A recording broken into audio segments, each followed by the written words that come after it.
लेकराला केली नाही कसली वान तू, कोरड्या झऱ्याला स्वामी दिलं जीवदान तू.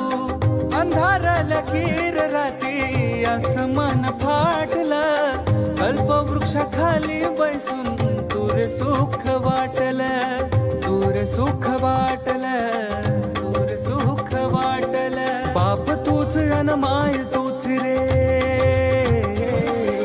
बाप तूच अन माय तूच रे, तूच सुखाची सावली.